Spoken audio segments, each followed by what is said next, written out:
आइए, सुनिए, देखिए, समझिए सनातन सत्य।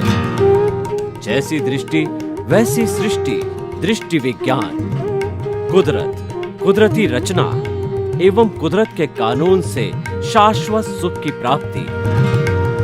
जोधपुर के परम पूज्य महात्मा उपासक प्रोफेसर डॉक्टर सोहन राज तातेड़ के निर्देशन में सनातन सत्य। जैसी दृष्टि वैसी सृष्टि, दृष्टि विज्ञान।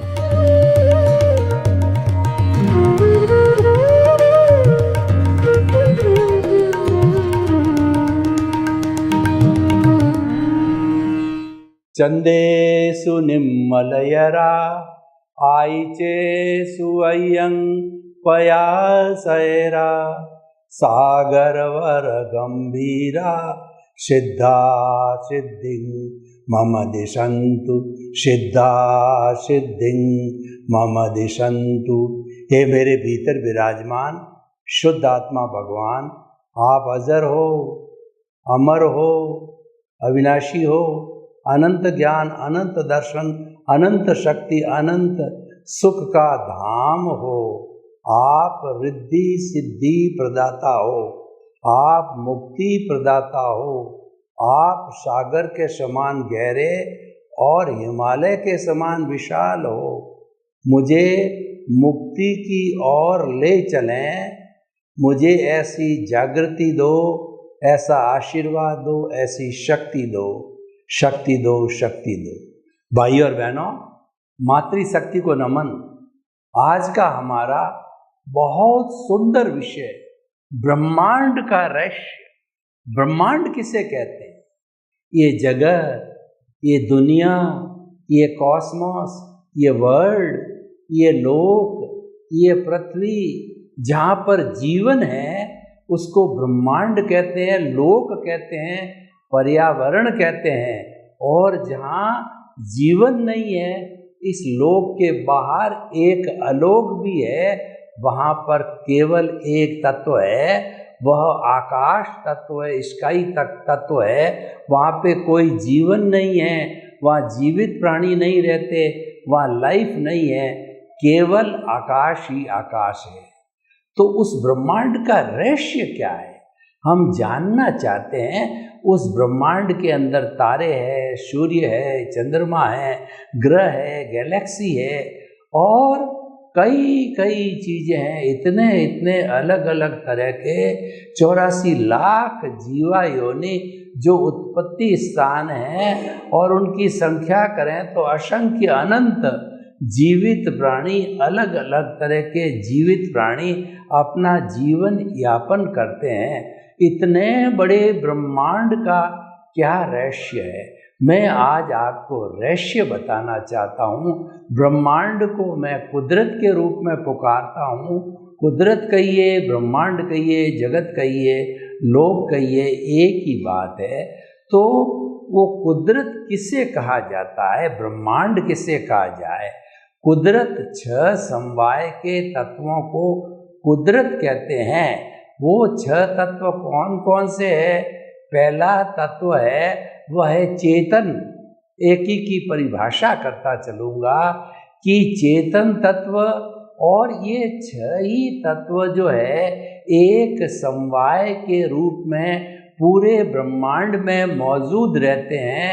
भूत, भविष्य और वर्तमान में ऐसी कभी भी स्थिति नहीं होती है कि ये 6 तत्व मौजूद न हो। इनके मौजूद रहने से ही ब्रह्मांड का अस्तित्व, इसमें से अगर एक भी गायब हो जावे तो ब्रह्मांड का अस्तित्व नहीं है। इसीलिए ये 6 तत्व अनादि अनंत शाश्वत है। इसमें से 5 है वो तत्व, 5 तत्व जो है वो अमूर्त है, उद्गल है, जड़ है, और चेतन तत्व केवल एक ही चेतन तत्व है। इसीलिए ब्रह्मांड के लिए कहा गया है कि एक चेतन तत्व को छोड़कर सारा ब्रह्मांड है वो जड़ तत्व से बना हुआ है, और सारा ब्रह्मांड मुख्यतः 2 तत्वों से बना हुआ है।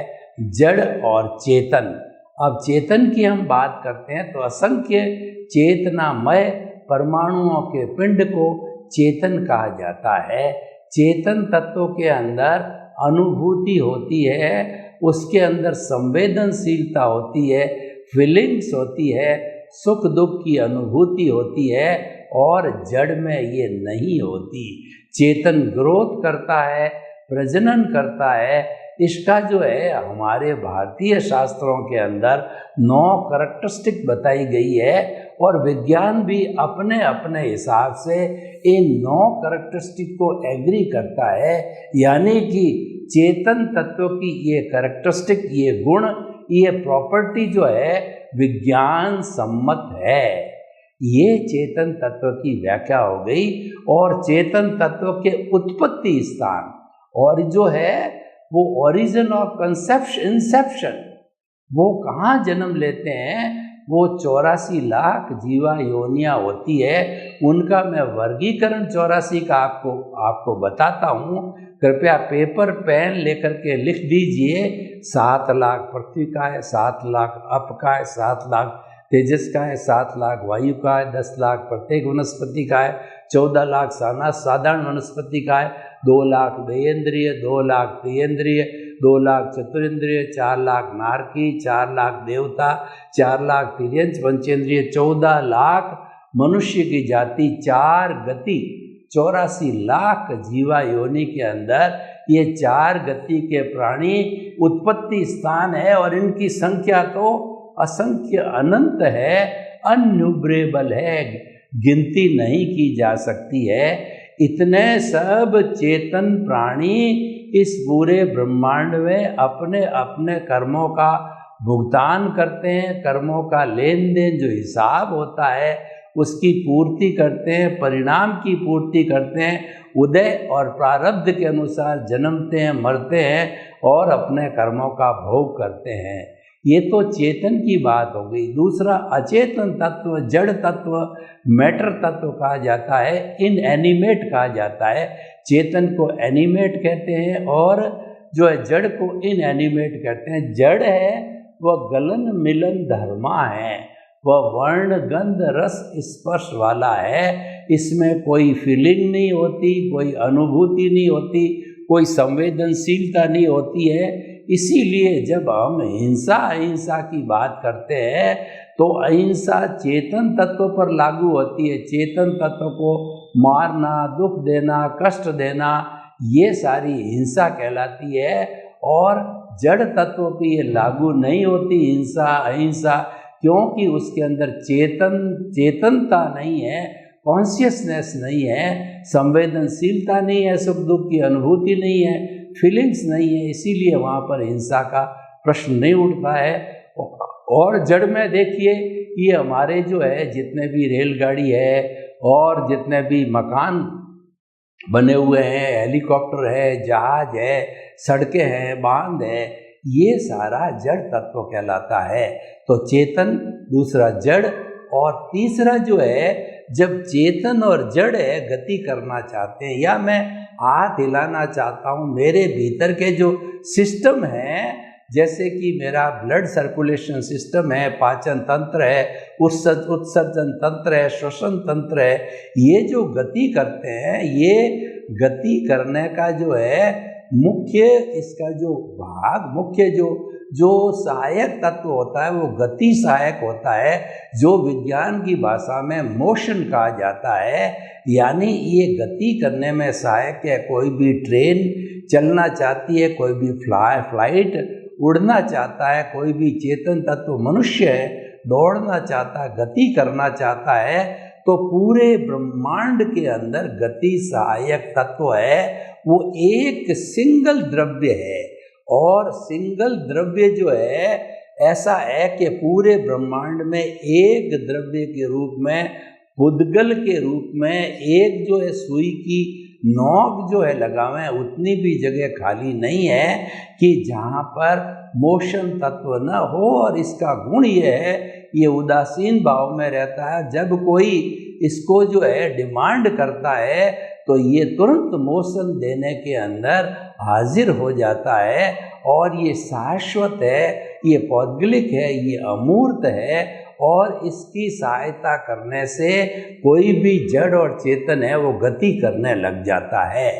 और अब देखिए, कोई भी चेतन या जड़ तत्व गति कर रहा है, ट्रेन चल रही है, व्यक्ति दौड़ रहा है और हमारे भीतर जो तंत्र काम कर रहे हैं उन तंत्रों को रोकना है, तो रोकने के लिए स्थिति सहायक तत्व, गति सहायक के मोशन के विरुद्ध जो है रेस्ट तत्व होता है, वो भी इसी रूप के अंदर पौद्गलिक है, सिंगल द्रव्य है, अमूर्त है और वो शाश्वत है, वो हर जगह पे रहता है, मौजूद रहता है। सूर्य की नौक जितनी भी जगह खाली नहीं इस ब्रह्मांड के अंदर कि जहाँ पर जो ये रेस्ट तत्व न हो, स्थिति सहायक न हो और वह जब कोई उदासीन भाव से डिमांड करता है कि मुझे दौड़ते दौड़ते रुकना है, कोई भी राहगीर है चल रहा है गर्मी में, सामने उसने पेड़ देखा और उसने चिंतन किया कि मुझे रेस्ट करनी, थक गया, तो ये रेस्ट तत्व मौजूद है और वो पेड़ के नीचे बैठ करके रेस्ट कर सकता है। तो ये 4 तत्व हो गए हमारे, चेतन, जड़ और गति सहायक, मोशन, स्थिति सहायक, रेस्ट। 5वां तत्व टाइम तत्व होता है, काल तत्व होता है, जो कि वर्तना देता है।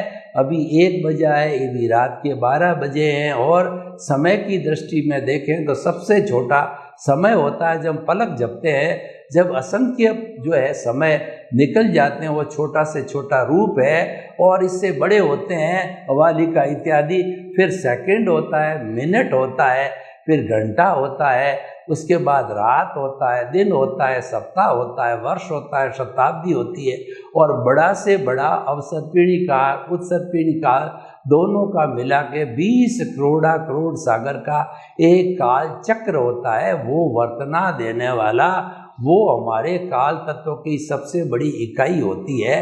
तो वर्तना देने वाले तत्व को काल कहते हैं, टाइम कहते हैं। और छठा अंतिम तत्व जो इस ब्रह्मांड का है वह है स्पेस, आकाश। जो हम आकाश खुला देख रहे हैं वो आकाश हमें अवगाना देता है। जैसे कि मैं 2 फुट बाई 6 फुट की जगह घेर रहा हूँ, आप जगह घेर रहे हो, ये मकान जगह घेर रहा है और दूसरा क्या है, सड़क जगह घेर रही है, फ्लाइट जगह घेर रही है, ट्रेन जगह घेर रही है।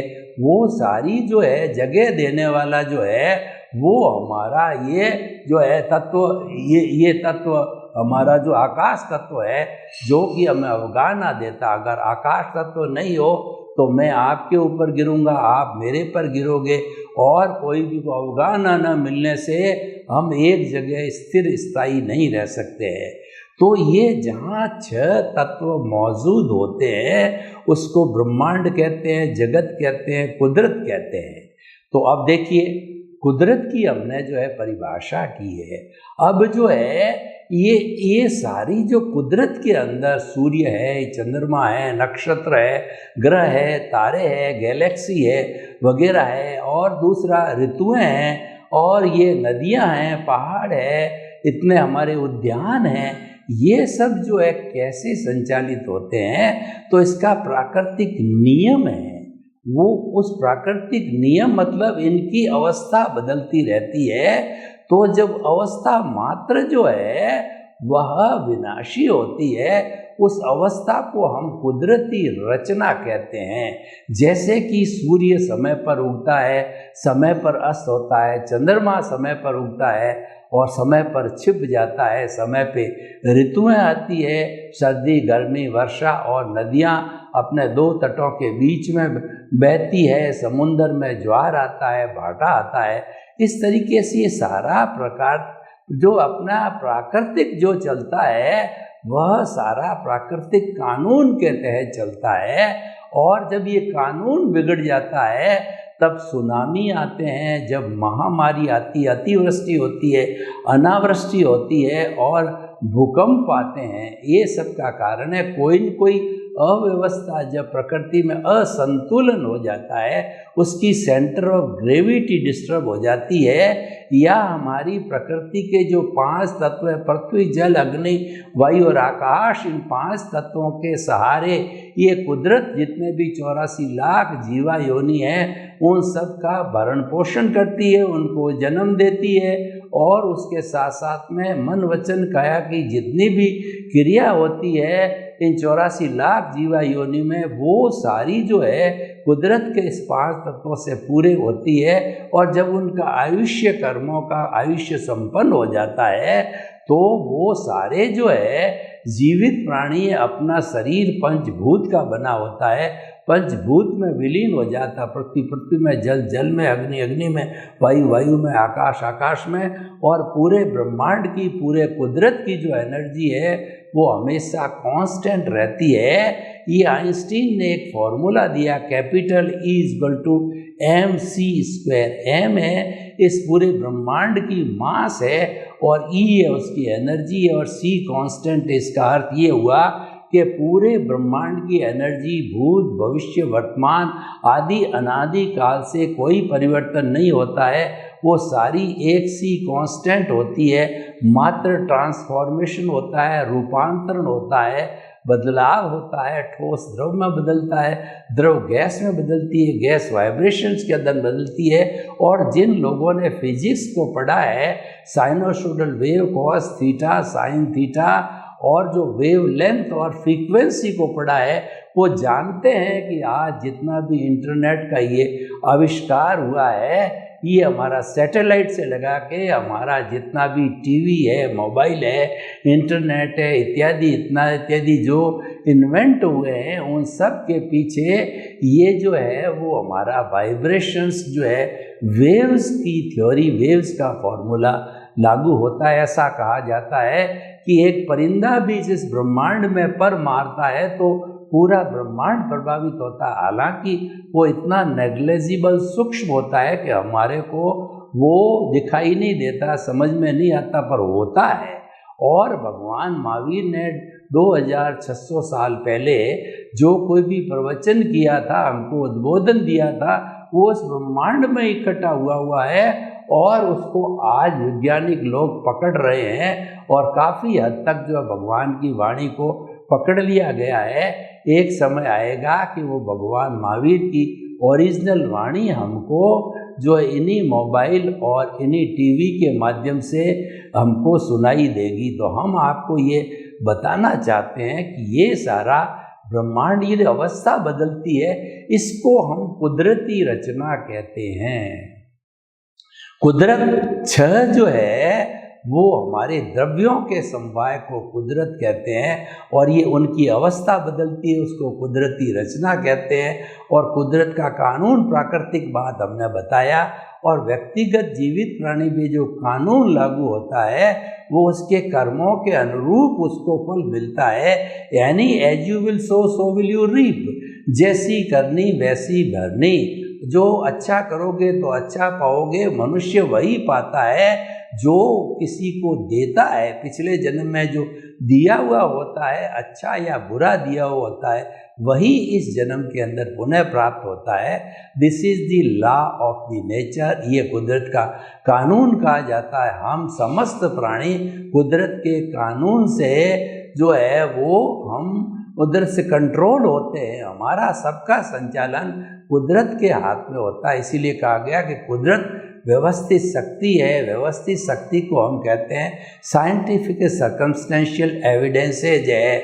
और ऐसा कहा जाता है कि संसार में न तो कोई करता है और न कोई प्राणी करता हो सकता है। करता तो व्यवस्थित शक्ति है, करता तो कुदरत है, और कुदरत की कानून के तहत जो है ये सारा संचालन होता है। और हुआ सो न्याय, कुदरत ऐसा परफेक्ट न्याय करती है कि जैसा जैसा उपादान है आपका, जैसा जैसा आपने पिछले जन्म के अंदर किसी के साथ बर्ताव किया, ठीक उसके जैसा ही आपको वापस जो इस जन्म के अंदर भुगतान, प्रारब्ध, उदय और हिसाब के और परिणाम के रूप के अंदर मिलता है। तो हम आपको ये कहना चाहते हैं कि ये सारा वो ब्रह्मांड का रहस्य है।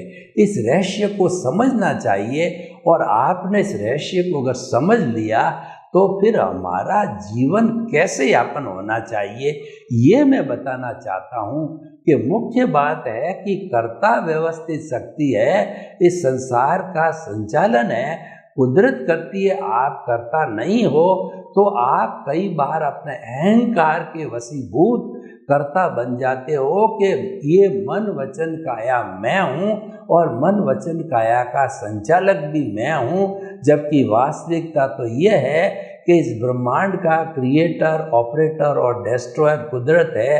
आप इसके क्रिएटर, ऑपरेटर, डिस्ट्रॉयर नहीं हो सकते हो, लेकिन आपने अहंकारवश, आपने मिथ्या ज्ञान, मिथ्या दर्शन के वशीभूत आपने ऐसा मान रखा है, यानी आप कर्ता बन रहे हो तो वो आपके कर्म बंधन का कारण होता है और उसी की वजह से आपके कॉजेज बनते हैं, कॉजल बॉडी बनती है और आप भव भवांतर के अंदर घूमते रहते हो। तो हमें सबसे पहले क्या करना है, हमको कर्ता पद छोड़ देना है। हमारे को जो कर्ता पद है, कर्ता भाव है, ऑनरशिप है, डूअरशिप है, उस पर पूरे जन्म जन्मांतर जब तक मुक्ति में नहीं चले जाते हैं उस दरवाजे को बंद कर दो, उस पे क्रॉस मार दो। कई बार क्या होता है कि आपने देखा होगा जहाँ के बिजली का पावर हाउस होता है वहाँ बड़े अक्षरों के अंदर क्रॉस लिखा जाता है और हड्डियों की खोपड़ी बनाई जाती है। इसका मतलब ये है कि ये बहुत डेंजरस प्लेस है, ये क्रॉस है। तो आपने कर्ता पद के ऊपर ऐसा जोरदार चौकड़ी मार दो रेड कलर की कि कभी भी आप कर्ता पद पर नहीं बैठो, कर्ता पद नहीं बनो, कर्ता बनने की कोशिश नहीं करो, क्योंकि सबसे बड़ा दुख का कारण है ये कर्तापन है। इसीलिए हमेशा हमें ये चिंतन करना चाहिए कि न तो मैं करता हूँ, न विश्व का कोई भी प्राणी करता है। कर्ता तो व्यवस्थित शक्ति है, कर्ता तो कुदरत है। अपने आप को निमित्त मानना चाहिए। जब हम निमित्त मानते हैं तो कोई हमारे से गलती होती है, वो हमारी कोई जिम्मेवारी नहीं होती, यानी कर्म का बंधन होता ही नहीं है, क्योंकि वो सारी जिम्मेवारी कुदरत के अधीन चली गई है, वही देख रेख करती है। हम तो एक इंस्ट्रूमेंटल हो जाते हैं, हम तो मात्र जो एक मैकेनिकल मोड के भुगतान के रूप में रहते हैं। मन वचन काया तथा उससे जुड़ी हुई हर अवस्था मात्र कुदरती रचना है और वह व्यवस्थित है। हमको पूरे जन्म, पूरे जीवन भर, जन्म से मृत्यु तक हर क्षण ये चिंतन करना चाहिए कि जो कुछ भी मेरे साथ चल, जरा मेरा जन्म हुआ है, मुझे माता पिता मिले हैं, मैं बड़ा हो गया तो मुझे मेरे टीचर मिले हैं, उसके बाद बड़े हुए तो मेरी शादी हुई पत्नी मिली है, मेरे बच्चे हुए हैं, और उसके बाद बड़ा उद्योग धंधा, मेरे को पद प्रतिष्ठा मिली है, और उसके बाद में अंत समय में मृत्यु मिली है। तो मृत्यु तक आपको यही चिंतन करता है, ये सारी कुदरती रचना है, मैं तो अकर्ता हूँ, मैं तो निमित्त मात्र जो है इस रास्ते पर चल रहा हूँ और इसको भुगतान और प्रारब्ध रूप के अंदर मैं इसको कर रहा हूँ, क्योंकि ये मेरा ही किया हुआ। पिछले जन्म में मैंने जैसे कॉजेज डाले थे उस कॉजेज के अनुरूप मेरे को मिल रहा है।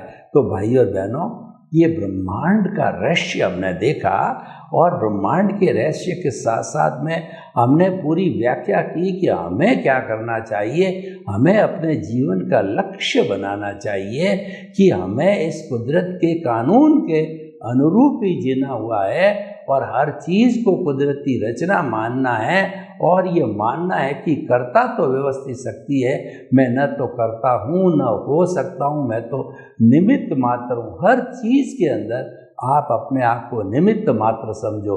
तो हम आपको ये कहना चाहते हैं कि इस ब्रह्मांड के रहस्य को हमें समझना चाहिए। साइंटिफिक रहस्य है, ये हमारे ज्ञान दर्शन से जुड़ा हुआ है। देखिए कि हम जीवित प्राणी हैं और मनुष्य तो इस सृष्टि का सर्वश्रेष्ठ प्राणी है, तो उसे तो अपना लक्ष्य जीवन का अवश्य ही बनाना चाहिए कि ये बहुत ही कठिनाई के बाद में और बहुत बड़ी तपस्या के बाद में मनुष्य जीवन मिला है, तो इस जीवन का मैं भरपूर सदुपयोग करूं।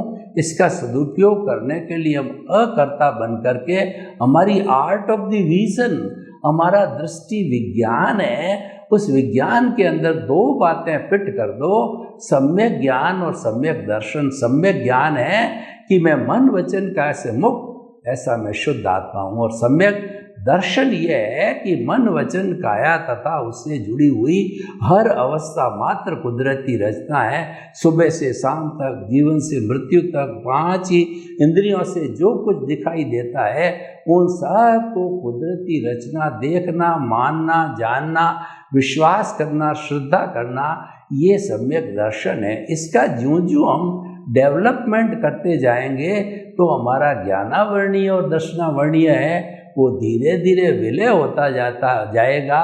और जो ही हमने अकर्ता पद को स्वीकार कर लिया, अकर्ता पद में विश्वास हासिल कर लिया और उस पर चौकड़ी लगाती, तो धीरे धीरे हमारा जो सब कर्मों का राजा मोहनीय कर्म है वह धीरे धीरे घुलता जाएगा। मोहनीय कर्म का बंध कब होता है कि हम बाहरी वस्तुओं के अंदर सुख खोजते हैं कि भोजन में सुख है, वस्तु में सुख है, धन में सुख है, परिवार में सुख है।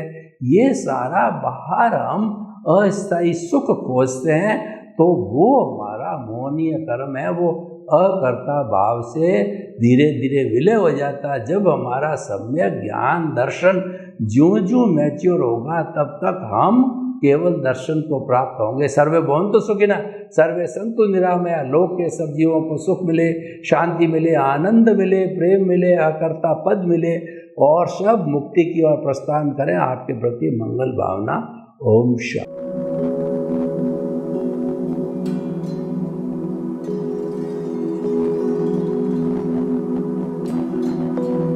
एक ऐसा अंतर्राष्ट्रीय ख्याति प्राप्त मानव जो गुरु प्रेरणा से पिछले 20 वर्षों से वानप्रस्थ जीवन जीते हुए 24 घंटे मानवता की सेवा में संलग्न है।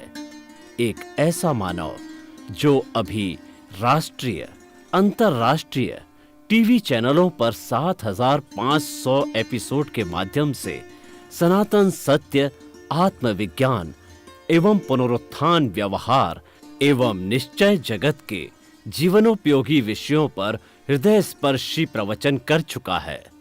उस मानव का नाम है महात्मा उपासक प्रोफेसर डॉक्टर सोहन राज तातेड़। प्रोफेसर तातेड़ द्वारा योग, दर्शन, शिक्षा विषयों पर रचित पीएचडी स्तर के 250 शोध ग्रंथ भारत के 100 प्रतिष्ठित विश्वविद्यालयों में शोधार्थी पढ़ रहे हैं तथा वे सभी शोध ग्रंथ वहां की सेंट्रल लाइब्रेरियों में उपलब्ध हैं। महात्मा सोहन राज ने अभी तक हजारों स्कूलों, कॉलेजों, विश्वविद्यालयों एवं संस्थाओं में सेमिनार, वर्कशॉप, कैंप लगाकर लाखों विद्यार्थियों को योग, दर्शन, शिक्षा का प्रशिक्षण देकर उन्हें सुसंस्कारित किया। डॉक्टर तातेड़ ने भारतीय संस्कृति उत्थान के 4000 से अधिक समसामयिक विषयों पर आर्टिकल लिखकर ऑनलाइन जर्नल, पत्रिकाओं, वेबसाइट्स पर प्रकाशित किया, जिसका उपयोग लाखों पाठक कर रहे हैं। उपासक तातेड़ के 5000 से अधिक आज का सुविचार, आज का शुभ संदेश, आज का मंगल भावना योग आदि चिंतन websites, Twitter, blogger, Facebook, YouTube माध्यमों से लाखों लोग अपना जीवन निर्माण कर रहे हैं। मानवता के मसीहा ऐसे महामानव महात्मा सोहन राज तातेड़ के प्रोफाइल को अभी तक विश्व के 20 लाख दर्शक यूट्यूब पर, 12 लाख गूगल पर एवं लाखों दर्शक फेसबुक, ब्लॉगर, ट्विटर और इंस्टाग्राम पर देख चुके हैं।